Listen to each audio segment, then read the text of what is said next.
दानवीर महाराज बलि और वामन अवतार की पौराणिक कथा सनातन धर्म की प्रमुख पौराणिक कथा में से एक है।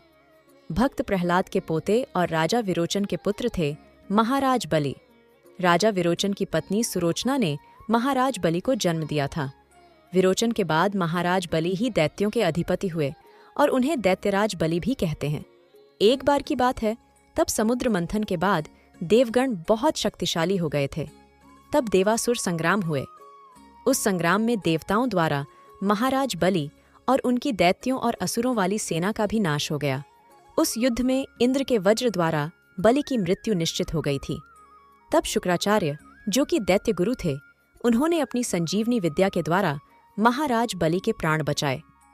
अपने होश और प्राण शक्ति संभालने के बाद दैत्यराज बलि ने गुरु शुक्राचार्य से पूछा, आचार्य, मैं अपना राज्य, अपनी सेना और शक्ति वापस कैसे पा सकता हूँ?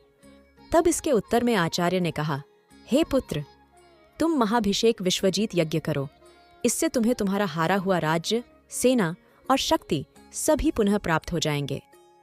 आचार्य की बातें सुनकर बलि यज्ञ करने को तैयार हो गए। आचार्य की देख रेख में यज्ञ आरंभ हुआ। इस यज्ञ में अग्निदेव ने प्रकट होकर महाराज बलि को सोने का दिव्य रथ दिया, जिसमें 4 घोड़े बंधे थे। वह रथ हवा की गति में दौड़ ढहाने की क्षमता रखता था। साथ ही साथ यज्ञ से बलि को दिव्य धनुष, बाणों से भरा तरकश और अभेद्य कवच प्राप्त हुआ। इसके साथ गुरु शुक्राचार्य ने बलि को भयंकर गर्जना करने वाला शंख और कभी न मुरझाने वाले पुष्पों की माला प्रदान की। अपने यज्ञ को पूर्ण कर महाराज बलि महाशक्तिशाली बन गए। उन्होंने एक बार फिर से देवासुर संग्राम का आह्वान किया। इस संग्राम में देवता बुरी तरह पराजित हुए। केवल इतना ही नहीं, अपितु देवराज इंद्र को युद्धस्थल छोड़ कर भागना पड़ेगा। दैत्यराज बलि यह संग्राम जीतकर स्वर्ग के राजा बन गए। अपनी विजय और बल का अहंकार भी उनके अंदर जन्म लेने लगा, जो पिछले हार के साथ सुप्त यानी सो गया था। युद्ध के बाद उन्होंने अपने गुरु शुक्राचार्य से कहा, हे आचार्य, आपके कहे का पालन कर मैंने अपना राज्य, बल और सेना वापस पा ली है। अब मैं आपसे कुछ और भी जानना चाहता हूं। यह सुनकर आचार्य ने कहा, निःसंकोच पूछो वत्स। बलि ने पूछा, अपने राज्य, बल और सेना को सुरक्षित रखने का क्या उपाय है? तब दैत्य गुरु शुक्राचार्य ने उनका मार्गदर्शन करते हुए कहा, हे मेरे प्रिय शिष्य, यदि तुम निरंतर यज्ञ करते रहो तो कभी तुम्हारे बल में कमी नहीं आएगी, अपितु वृद्धि होगी और इससे तुम्हारी सेना सुरक्षित रहेगी और इससे राज्य भी सुरक्षित रहेगा। मेरी एक और बात मानो तो सदा गरीबों को और ब्राह्मणों को दान देते रहना। इससे जन्म लेने वाली ऊर्जा सदा तुम्हारे लिए हितकारी होगी। यह सब सुनकर दैत्यराज बलि ने हाथ जोड़कर आचार्य की बातों का समर्थन और सम्मान किया और ऐसा आजीवन करने का संकल्प लिया। वो हमेशा चलने वाले यज्ञ करवाने लगे और सदैव दान के लिए तत्पर रहने लगे। दान का अहंकार हो गया उन्हें। शास्त्रों में कहा गया है, अहंकार तो अपने आप में बुरी चीज है और जब अहंकार अच्छी चीज पर हो तो वह उसका भी नाश कर देती है। दैत्य लोगों को उनकी सुरक्षा प्रदान थी, इस वजह दैत्य सबको कष्ट पहुंचाने लगे। उधर देव माता अदिति इस देवासुर संग्राम से हताश हो गई थीं। उनके पुत्र निर्वासित जीवन व्यतीत कर रहे थे। उनके पुत्र देवराज इंद्र देवगुरु बृहस्पति के कहे अनुसार घोर तप कर रहे थे। यह सब देखकर माता अदिति विचलित हो रही थी। फिर अपने पति महर्षि कश्यप के कहे अनुसार वे भगवान विष्णु की आराधना करने लगी। उनकी आराधना से प्रसन्न होकर भगवान विष्णु ने उन्हें दर्शन दिए। प्रभु के दर्शन से प्रसन्नचित होकर माता अदिति ने प्रभु से कहा, हे परमेश्वर, आप देवासुर संग्राम से अवगत हैं ही, मेरे पुत्रों की दुर्दशा देखिए और देवताओं की सहायता कीजिए। दैत्यों के प्रकोप से देवता के साथ आम जनों का जीवन भी संकट में है प्रभु। ऐसी विनती सुन प्रभु ने अदिति माता से कहा, हे देव माता, मैं अपने भक्त से युद्ध नहीं कर सकता, ना ही उसकी मृत्यु का कारण बन सकता हूँ, परंतु मैं आपके गर्भ से वामन अवतार लूंगा और देवताओं सहित सबका कल्याण करूंगा। प्रभु के कहने अनुसार माता अदिति को एक पुत्र की प्राप्ति हुई। उनके पति महर्षि कश्यप ने ऋषियों के मंत्रों उच्चारण द्वारा अपने पुत्र वामन का यज्ञोपित संस्कार करवाया। यज्ञोपवीत संस्कार के बाद भगवान वामन महाराज बलि की निरंतर चल रहे यज्ञ वाले यज्ञशाला की ओर चल पड़ी रहे। वहां उपस्थित लोगों ने एक छोटा सा ब्राह्मण बालक देखा जिसके मुख पर अतुलनीय आभा थी। वह बालक का रूप बहुत ही मनमोहक था। उनके तेज से हर कोई प्रभावित हो रहा था। महाराज बलि और उनके यज्ञ में सम्मिलित गण उनके स्वागत में खड़े हो गए।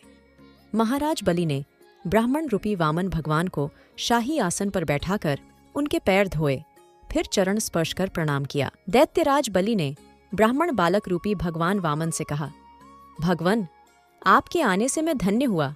आपने इस यज्ञ में पधार कर यज्ञ की ऊर्जा में बढ़ोतरी की है। मैं आपको दान देने की इच्छा रखता हूँ। आप आदेश दें प्रभु। भगवान वामन देव ने कहा, आप दानवीर हैं राजन। आपकी बहुत प्रशंसा सुनी है। आप अन्न, धन, वस्त्र, सुविधा इत्यादि दान करने के लिए जाने जाते हैं, परंतु मुझे ये सब नहीं चाहिए। मुझे केवल उतनी भूमि चाहिए जितनी भूमि मेरे 3 पग यानी कदम में नप जाए। वहां उपस्थित लोग ब्राह्मण बालक की मांग को सुन हंसने लगे। महाराज बलि भी अहंकार में आकर हंस पड़े और कहा, केवल 3 पग भूमि। फिर हाथ जोड़कर वामन देव से और भी कुछ मांगने का आग्रह किया, परंतु वामन देव 3 पग भूमि पर अड़े रहे। फिर जैसे ही अहंकार में अंधे महाराज बलि ने दान देने के लिए हामी भरी और आगे बढ़े, तभी उनके गुरु शुक्राचार्य ने उनसे कहा, हे बलि, ये बालक ब्राह्मण कोई और नहीं, स्वयं श्री हरि विष्णु हैं। सोच समझकर संकल्प लेना। उनकी बात सुनकर दैत्यराज बलि ने बालक ब्राह्मण को देखा और प्रभु की अनुभूति करते हुए बोले, हे गुरुवर, मैं दानवीर हूँ। मैं दान से पीछे नहीं हट सकता। वैसे भी संपूर्ण यज्ञ तो प्रभु की प्रसन्नता के लिए होती है। हर आहुति प्रभु को प्रसन्न करने के लिए दी जाती है। यदि आज प्रभु स्वयं यहाँ दान लेने आए हैं तो इससे सौभाग्यपूर्ण और क्या होगा। भगवान वामन सब सुन रहे थे। वामन देव से दैत्यराज बलि ने कहा, ब्राह्मण को दान के लिए आश्वस्त कर मैं अपनी बातों से विमुख नहीं हो सकता। आखिर मैं दानवीर हूँ। ऐसा तो आपने भी कहा है भगवन, इसलिए आप अपने पग बढ़ाएं। मैं आपको आपकी नापी हुई 3 पग भूमि दान करने का संकल्प लेता हूँ। संकल्प के साथ ही ब्राह्मण बालक रूपी वामन अवतार श्री हरि विष्णु ने विराट रूप धरा। लोग भयभीत होकर इधर उधर भागने लगे।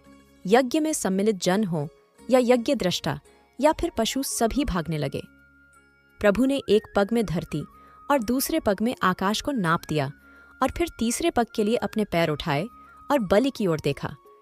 तभी बलि ने हाथ जोड़कर अपने घुटनों पर बैठकर कहा, हे प्रभु, तीसरे पग में आप मुझे नाप लें और मुझ पर भी स्वामित्व स्थापित कर ले। यह रहा मेरा मस्तक आपकी सेवा में। आप मेरे मस्तक पर पग धरें। महाराज, बलि का घमंड तो चूर हो ही गया था और प्रभु के सामने वो शरणागत हो चुके थे, परंतु श्री हरि तो भक्तवत्सल हैं, अपने भक्त की भक्ति में बंध जाते हैं। बलि की भक्ति से प्रसन्न होकर श्री हरि ने उन्हें अपने वास्तविक रूप में दर्शन दिया और कहा, आज से तुम पाताल लोक के स्वामी हो। यह 7वें मनवंत्र की बात है। 8वें यानी सावार्णी मनवंत्र में महाराज बलि को अपनी भक्ति के उपहार इंद्र का पद मिला, यानी उस मनवंत्र के लिए देवताओं के राजा इंद्र बलि ही हुए। जय श्री राधा कृष्णा। ऐसी ही और वीडियो के लिए हमारे चैनल को सब्सक्राइब करें। धन्यवाद।